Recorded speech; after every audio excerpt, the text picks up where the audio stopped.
안녕하세요. 김태현 원장입니다. 오늘은 보형물이 비쳐 보이는 경우에 대해서 얘기할까 해요. 제가 보형물이 비쳐 보이는 경우에서 재수술을 할 경우 대부분의 보형물은 환자분의 콧등 바닥에 골격 부분에 잘 피팅이 안 된 경우였어요. 보형물을 뺐었을 때 아래쪽 부분이 전혀 환자분 콧대에 맞게 손질을 본 모양이 아니었죠.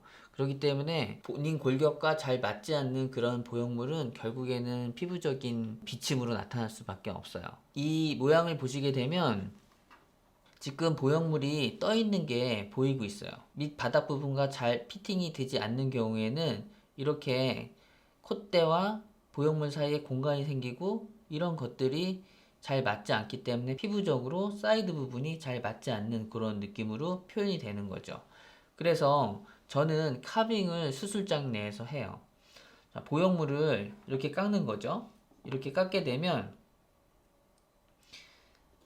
지금 콧대에서 요 매부리 부분이 볼록 튀어나와 있기 때문에 이 부분을 수술적으로는 다듬는 과정도 있긴 있지만 보형물로 좀 더 피팅을 맞춰주기 위해서 이쪽 부분을 좀 더 다듬게 돼요. 이렇게요.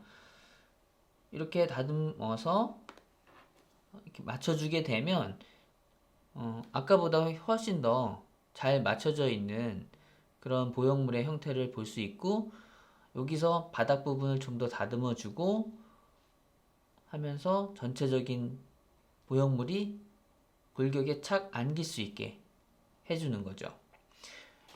이렇게 보형물을 환자분의 골격에 잘 맞춰서 올려주게 되면 주변 골격이랑 잘 맞아서 떨어지기 때문에 그렇게 보형물이 티가 나지 않아요.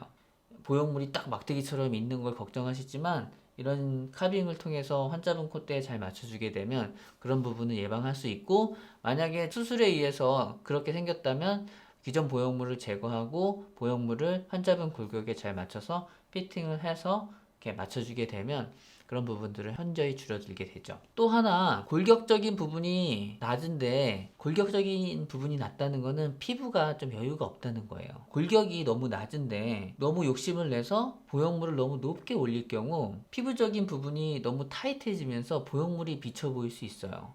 이거는 저도 마찬가지예요. 아무리 잘 다듬어서 콧대에 넣는다 하더라도 피부의 여유를 다 극복해낼 수는 없어요.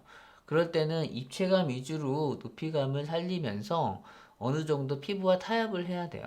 그런 타협 없이 무조건 올린다고 다 이쁜 코는 아니니까요.